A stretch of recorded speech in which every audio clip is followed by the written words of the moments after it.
Hey Rebel Rouser, I'm Alan Voivod and this is Star Wars 7x7.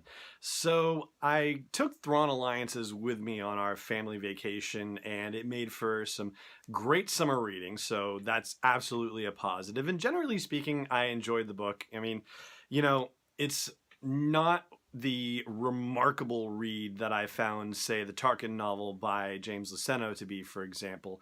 So it doesn't necessarily soar to the heights of what Star Wars fiction has done in the new canon just yet, but it was certainly an enjoyable read. But I gotta say, it's a little bit odd to see the way that the adult-focused Star Wars novels have been developing, as opposed to the younger novels, like, say, for example, Most Wanted that came out, that's a tie-in to Solo: A Star Wars Story, or Leia, Princess of Alderaan, that was a tie-in to The Last Jedi. Those novels are written as straightforward novels where it's basically one major idea that's being pursued across a limited timeline, and that's not been the case with the adult novels. So, for example, Thrawn Alliances is split across two different time periods with two different stories, so you could almost say that the novel is actually two novellas that are interwoven together, and the novel before it, Thrawn, just Thrawn straight up, was a very long origin story, not long in the bad sense, just long in the terms of it was a story that took place over a significant amount of time, documenting Thrawn's rise through the Imperial ranks, and you could almost consider it a loosely collected or a loosely connected version of short stories, as opposed to an actual novel per se, or at least a traditional novel per se. And, before the Thrawn Alliances novel came out, Last Shot came out, which was also a tie-in to Solo: A Star Wars Story, but that had probably the most fractured narrative of any Star Wars novel that's been released so far, jumping between 4 different time eras in that one.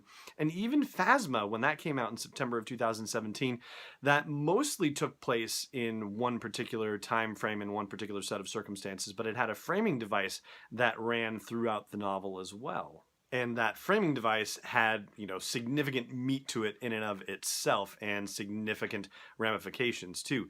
I think you really have to go back to Aftermath Empire's End by Chuck Wendig that came out in early 2017 to find a Star Wars novel that was basically just one novel. And really the whole Aftermath trilogy, I guess, lines up just about as well as the original Thrawn trilogy for just having one epic story being told after the end of the Battle of Endor. Granted, the Thrawn trilogy, the original one by Timothy Zahn, took place a few years after the Battle of Endor, or at least, a good chunk of time after the Battle of Endor, but it was right after the battle, within 6 months, that Aftermath picked up.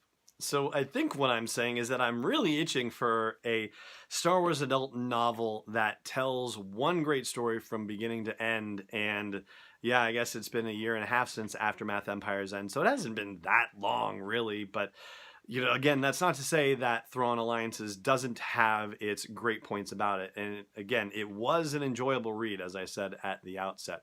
And we'll talk more in detail about the stories that are involved here, but ultimately I think if Timothy Zahn had written 2 novels and one of them had been about the Clone Wars era version of things and one had been about the Rebels era version of things, then I would have thought that that was fantastic. And not only do we get to see one storyline with Anakin and Thrawn, but we also get a sub-storyline with Padme in that as well. And, I would have loved to see the whole thing develop more. And the same thing with the Vader Thrawn in the Rebels timeline situation. So you get to see Vader's unit of commandos, of stormtroopers that are with him. And you also get to see the crew of the Chimera, Thrawn's capital ship, and their different crews are basically reflective of the various leadership styles that Thrawn and Vader employ. And that in itself is really intriguing as well, to see how those two groups of Imperial loyalists, for lack of a better way of putting it, get together and work with each other, knowing the bosses to whom they have to report, and in the case of Thrawn's crew, also knowing that Vader is a wild card who could be trouble for any of them. It's not just Vader that they have to answer to. Whereas Vader's stormtroopers, they know they don't really have to answer to Thrawn at all. Like, they just have to worry about the big guy in black. But yeah, it's a different dynamic entirely, and I would have loved to see that dynamic fleshed out in its own novel too. And something else that I would have wanted out of this one too, I have to say in all honesty, is that there's an opening where we get to see Emperor Palpatine telling Vader and Thrawn that he wants them to investigate a disturbance in the Force, and it's, some part of Palpatine's machinations. We have no idea what exactly he has in mind for sending the two of them on this mission together. But the thing of it is that there is no epilogue that includes Vader and Palpatine, or Vader and Thrawn reporting back to Palpatine after the events of their particular adventure. And that's something that I really would have liked to have seen as well. And I don't necessarily need to know entirely what Palpatine's motivations were for sending the two of them on this mission, but even just a hint of malice and what sort of evil, nefarious stuff he was up to by putting them on this mission together, like, that's something that I wished had been fulfilled in the novel too. And even though the novel is called Thrawn Alliances, I dare say the novel really is more about Darth Vader and Anakin Skywalker than it is about Thrawn. I mean, Vader's perspective and Thrawn's perspective are both, very evenly documented, I would say, and Thrawn's perspective is probably less documented in the Clone Wars segment of things in favor of Anakin's, because Thrawn has a mission that he is keeping under wraps in this particular timeline, and so he's happy to partner with Anakin, but it's really more about Anakin and his mission, because it's really Anakin's mission, and Thrawn's is just kind of keeping it his mission on the QT, whereas Vader and Thrawn together in the Rebels timeline, like, that's definitely more of theirs, and so it kind of splits them evenly in that sense. But I really do feel like it is more a novel about Vader and about his time as Anakin, and about his reflections on his time as Anakin as well. That makes for some of the novel's most interesting passages, in my humble opinion.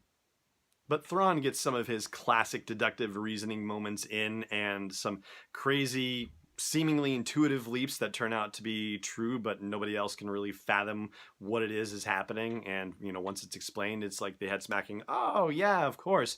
And he even gets emotionally vulnerable, at least as emotional as a Chiss can be, or has so far demonstrated as far as all of our knowledge of Chiss folks go. But yeah, there's an emotional vulnerability of sorts with Vader, and that in itself was very compelling too. So, it's not necessarily the height of Star Wars canon in this new rebooted era so far, but I still enjoyed it, and there is definitely still a lot to recommend it. Now, over on the audio version of the podcast at sw7x7.com/iTunes, I'll be talking about how I'm going to break down the book for you over the rest of the week. And, you can check that out there, whether it's iTunes or Spotify or whatever audio version of things you like. Here, for now, though, it just remains for me to say thank you so much for watching this video, as always, and may the Force be with you wherever in the world you may be.